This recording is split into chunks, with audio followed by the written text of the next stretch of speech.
ঝাটকা আমরা ধরবো না, মা ইলিশ মারবো না। ঝাটকা যারা খায় লজ্জা তাদের তাই। এই মেয়ে, এইসব তুমি কি বলো? বাবজান কইছে যারা ঝাটকা ধরে বেচে এবং খায় তারা সবাই দেশের শত্রু। তোমার বাপে কি দেশের শত্রু? বাবজান এখন আর ঝাটকা ধরে না।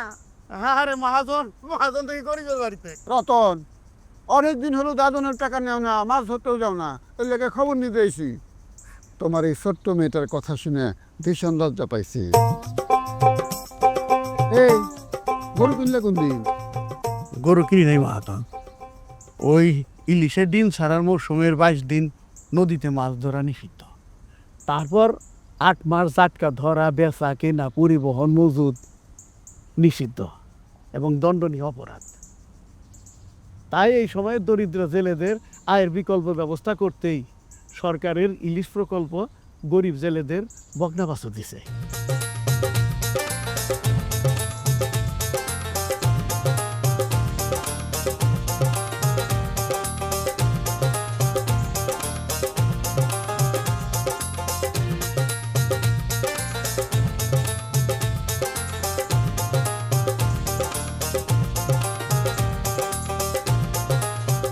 জেলেরা তো গরু পাইল, আমগো খেইব।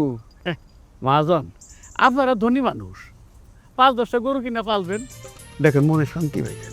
ঠিকই কইছো, মনের শান্তি হইল আসল শান্তি। জাটকা ধরা বন্ধ হলে ইলিশ উঠবে জাল ধরে।